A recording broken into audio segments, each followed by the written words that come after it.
Hey guys, SoCal Val here. You are listening to the Hitting the Turnbuckle podcast.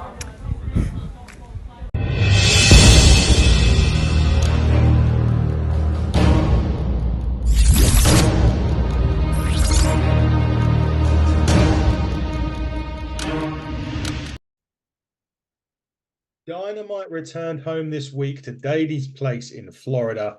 And what a show they had on the card. We had Sammy Guevara, Ricky Starks, Claudio Castagnoli versus Hangman Adam Page, Lance Archer, Brian Cage, and the Gates of Agony. Took on Adam Copeland, Dustin Rhodes, Preston Vance, and our good friend Orange Cassidy. Willow, Nightingale, Anna Jay, and Kris Statlander took on Thunder Rosa, took on Julia Hart, Skye Blue, Saraya, and Ruby Soho.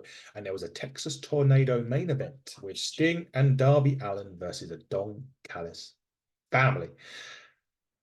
Let's start on the Hitting the Turnbuckle channel with match one. Hangman Adam Page and Claudio Castagnoli was a big time start. We always start the show off hot on this. They certainly did.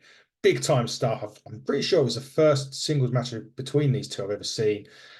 Want to see more of this. Claudio and Hangman tore the house down to start the show. Hangman Adam Page picking up the victory with two buckshot lariats after he countered the Ricola bomb into the Hurricane Rana. Love this. Really good start. Hangman Page just coming off the back of that big feud with Swerve Strickland, and he's still kind of in there a little bit with Swerve. We saw it a couple of weeks ago. Didn't happen last week. But Hangman and Claudio, two people this year that AEW really need to rely upon to deliver, and they certainly delivered in this match. Absolutely loved it. Want to see more of that. Would like a little feud between them two, actually. Not quite sure where Hangman's going at the minute. Not quite sure where Claudio. He's still a part of the BCC, obviously, but yeah, interesting one. Love to see more of it. A really nice, after that match, so a really nice Brody Lee package was showing ahead of the first of two matches that were in his honor. The first one was Preston Vance, Orange Cassidy, Dustin Rhodes, and Adam Copeland against the Gates of Agony, Brian Cage, and Lance Archer. Fun all-star match here that very much got everyone involved and highlighted the life of Brody Lee. It was really nice on this one that a discus lariat by Preston Vance got the victory. I really thought that was a nice touch for Brody Lee, and Copeland on this he looked like he was having so much fun with guys that he's never been in the ring with, which was a really good thing, actually. As Adam Copeland did say, heading to AEW, he had this list of people that he wanted to face, and it was great to see him. Looks like he's having a lot of fun. Dustin Rhodes in there still going strong, and he's going to be apparently on Collision this week, so I'm looking forward to reviewing that. Orange was just being Orange, and Preston Vance say to honor Brody Lee. So a really fun little all-star match on that one. Looking forward to seeing a bit more what's going to happen with Copeland. I think he's he's still going with Christian, so we'll see what happens with that. Bang Bang Gang were at the back with Renee. They acclaimed the Daddy R Sharp and offered their services again as the mega faction, the Bang Bang Scissor Gang. Yeah, okay. Samoa Joe was next, really, looking like a champion with his suit on, and he's making some changes. No more whine about opportunities. You want it, you earn it, and bring your record and your reputation to the championship committee and get it stomped out in front of whoever wants to cheer for you.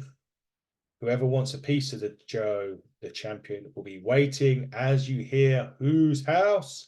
Swerve's house, and they all dance. Well, Prince Nana dances to the ring. Swerve was here. Swerve just wants a spot. If Joe wants to make it personal, he's happy to do so. And then, as both men square up, here was Hangman Page. And he lost sight of the AEW Championship in 2024, and Hangman will make it his as Nana pulls Swerve out of the ring and goes face to face with Joe. As Joe raises his hands, they send Hook. And he goes face to face with Joe and says 1 week, which means next week on Dynamite, Hook will be going one-on-one with Samoa Joe for the AEW Heavyweight Championship. Very interesting, that one. Looking forward to see what they do with that. Is it going to be a squash? Will they give it time? We're not expecting Hook to win. But this is what I like about AEW at the minute. They've got a lot of challenges again for the champion. MJF did have a list of people going after him. Samoa Joe's exactly the same. Will Hook be the man? I don't think so. I just hope I kind of hope two things. Either it's a big squash and Joe wins easily because it won't devalue Hook. It just means Hook he's still inexperienced. He's only been involved the last few years. Or they do a lengthier one and really give Hook some time to shine. They could even give him a time to shine in a quick 6-minute squash if they has him close to tapping out, and then Samoa Joe just hits the muscle buster and the coquina clutch. So 2 ways to do it. Let's see what they do next week. I don't think Hook will be winning that title though. Match 3 was a really, for me, this was on paper, Sammy Guevara, Ricky Starks has blockbuster written all over it. They didn't do it on this one. Guevara wins it, but it just felt like a bunch of moves with no real rhythm or reason for them. And it was more about what happened at the end of the match. Actually, both guys shook hands, but it was actually a ruse because from Ricky Starks, because Big Bill attacked Guevara from behind. And Jericho come back out and he hits the code breaker on Bill and his fight spills to the crowd. It just felt like, as I just said, it was just moves for the sake of moves with nothing, no meaning behind them. It was disappointed me, that one, a little bit, to be honest with you. The next one though was the match for, again, honoring Brody Lee, Willow, Nightingale, Statlander, Rosa and Anna Jay versus Julia Hart, Soho, Saraya and Skye Blue. And again, Queen Slayer from Anna Jay to Skye Blue gets the tag. Again, it was similar to the men's match. It was in honor of Brody Lee and the former member of the Dark Order, Anna Jay, picking up the win on that one. So it was, again, a nice way of doing it. Nice little fun match and a very good win for Anna Jay. Is Anna Jay picking up the momentum now? Will we see more of her? She's been off the screen for a while. So again, another kind of a fresh face, albeit an experienced fresh face, to throw back into the women's division. Wheeler Yuta is throwing out a challenge, segue now to Eddie Kingston. Wheeler's nobody's young boy. Interesting on that one. A real quick match next was Roderick Strong and Brian Keith. We have been waxing lyrical on here about Brian Keith, and I keep mentioning it. He's going to be at Super Strong Style at Progress Wrestling, guys. Get over here and watch him over at the Camden Electric Ballroom in Camden. It's going to be great. He is a great guy. This match was a fun, quick blast. Roddy Strong proving how great he actually is. He is absolutely brilliant, Roderick Strong.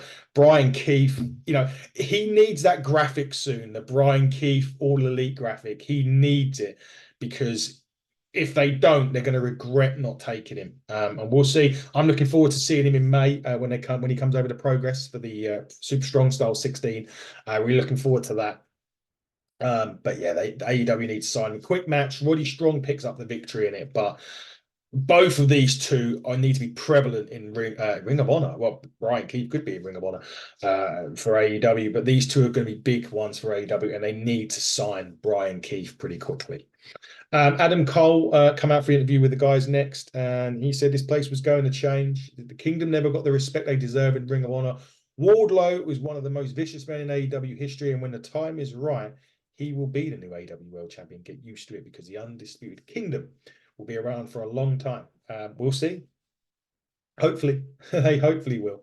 Renee was backstage with Deonna Purrazzo. Purrazzo said that she's on cloud 9. She has a sight set on Tony Storm, and she'll be making her AEW debut on Collision this weekend. I'm looking forward to seeing that, actually. Collision, looking forward to reviewing that as well. Should be a good match against Red Velvet. Red Velvet's one of those good hands, I like to say. Someone that you could just get in and have a great match with, and it should be a good one for Deonna Purrazzo to get involved straight away with. So we'll see what happens there. Main event time. This was fucking nuts. Sting and Darby Allin with Nature Boy Ric Flair versus Hobbs, Takeshita, and Don Callis. There was quite a scary moment in this. Hobbs and Takeshita were swinging Darby Allin around, and they threw him. And he literally went from one side of the ring, hitting his neck, whiplashing his neck on the ropes. I thought it was just, I didn't know. I think he was banged up a lot of what I've been hearing about this as well. Nature Boy got involved as well. He chops to Hobbs, had done nothing. And then Flair pokes him in the eye. Sting was going through tables and Christ knows what else. He'd done a scorpion death drop off a ledge from for a pair of tables. It was absolutely fucking nuts. It was short, but there was a big load of spots. The crowd was absolutely up for this. And you got to get the most of Sting before the March pay-per-view, funnily enough. And funnily enough, after this match, Schiavone made his way to the ring. He asked Sting who his final match was going to be. And before he answered the words super kick party, the Young Bucks were back. They have moustaches. Darby Allin was kind of praying for this match to happen. And it looks as though they're going with Darby Allin and Sting versus the Young Bucks as Sting's retirement match. It's caught many people off guard, and a lot of people thought Sting was going to be in a single. Personally, I don't mind it. I feel as if that's, I mean, Sting had, apparently, according to reports, Sting had the final say, and he's chose the Young Bucks. So really, it's a big honor for the Young Bucks as well. It's an honor for anybody if Sting says they want that man as a last match. Huge, huge honor for the Young Bucks to go against Sting. Fun episode of Dynamite. I felt in general it was a 7.5 out of 10. Could have been better, could have been worse. They're still going through this little reset mode. Next week will be interesting what they do with Samoa Joe and Hook. I'm really interested to see how they go with that. And I hope they do it justice. Either way, as I say, I'm either looking for a big squash for Joe or maybe one of those 6-minute kind of, he has him close, Hook, he hits the red run, but Joe escapes out of it, hits the muscle buster, hits the coquille clutch and wins it. Because that kind of makes him win it. And it doesn't disparage Hook because he's still young and inexperienced. They can get away with it at the moment. We'll see what they do next week. But guys, this has been the Hitting the Turnbuckle channel's review of All Elite Wrestling Dynamite. We'll be back with SmackDown. We'll be back with Collision. We'll be back with Rampage. We'll be back with TNA's Hard to Kill. TNA are back on the channel this week as well. I've been your host, Adam Cousins. And until next time, everybody, buckle down and stay safe.